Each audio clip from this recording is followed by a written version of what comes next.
Ce matin, je suis en compagnie de Vincent Juel qui organise la marche de printemps du 22 au 24 avril. Bonjour Vincent. Oui, bonjour Clara. Le printemps et ses beaux jours arrivent pour les marcheurs du Cotentin. Expliquez-nous un peu comment va se passer cette marche. C'est une marche de Cherbourg et de Barfleur à Montebourg, sur les chemins du Mont-Saint-Michel. Alors, qu'est-ce que ce sont que les chemins du Mont-Saint-Michel ? Les chemins du Mont-Saint-Michel, c'est un ensemble de parcours balisés qui, à la suite des anciens pèlerins du Moyen-Âge, traversaient toute l'Europe pour aller au Mont-Saint-Michel, grand centre de pèlerinage comme Saint-Jacques-de-Compostelle, ont traversé donc le département de la Manche. Et depuis Cherbourg et Barfleur, c'était ce que l'on appelait les chemins aux Anglais, puisque les Anglais débarquaient dans le Cotentin, notamment à Barfleur, le grand port transmanche de l'époque, pour aller au Mont-Saint-Michel. Et on a tout un réseau d'anciens chemins qui permettent de rejoindre le Mont-Saint-Michel en suivant un itinéraire à la fois historique, touristique et de marche culturelle. Depuis combien de temps est-ce que vous organisez cette marche ? L'association elle-même existe depuis 1998. L'inauguration du chemin de Barfleur date de 99. On a publié un topo guide qui présente les étapes et en fait tous les ans on faisait une marche, on fait toujours une marche jusqu'au 29 septembre, le jour de la Saint-Michel, avec une marche de 5 ou 6 jours continue. Et on s'est dit ces dernières années que ce serait bien aussi de faire une marche de printemps au départ de la saison de la randonnée, de la marche et du tourisme, pour un week-end sans aller jusqu'au mont, mais pour parler véritablement et valoriser des chemins sur le terrain lui-même. Alors, qui peut participer à cette marche de printemps ?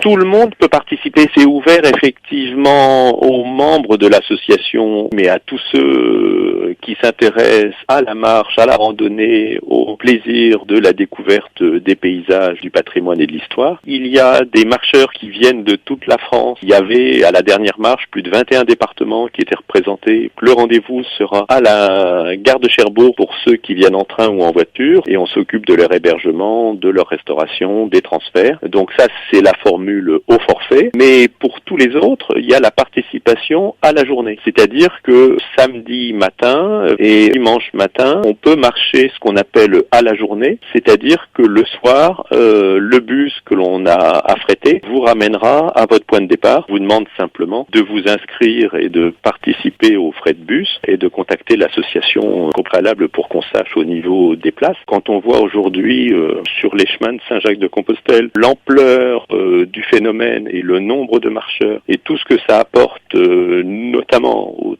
en termes d'échange pour ceux qui participent, pour les locaux qui reçoivent et puis pour l'économie locale aussi où il faut le reconnaître. C'est vraiment quelque chose, il y a un potentiel très riche avec les chemins du Mont-Saint-Michel. À nous de le faire savoir grâce à vous et puis grâce aux communes, aux collectivités locales, aux partenaires du tourisme et à être ainsi des mi-clos. On appelle mi-clos les marcheurs de Saint-Michel. Donc on a un carnet du mi-clos que l'on peut faire tamponner à chaque étape qui rappellera, une fois qu'on sera donc rentré chez soi, toutes les étapes qu'on a parcourues. C'est vraiment une occasion pour rendre plus visibles les chemins du Mont-Saint-Michel et leur intérêt touristique, culturel et puis européen. Très bien, merci Vincent de nous avoir présenté cette marche de printemps en espérant que vous marcherez sous un temps agréable ce week-end du 22 avril. Merci à vous et bonne journée. Voilà, merci, n'hésitez pas à contacter l'association par téléphone au 02 31 66 10 02. Merci beaucoup.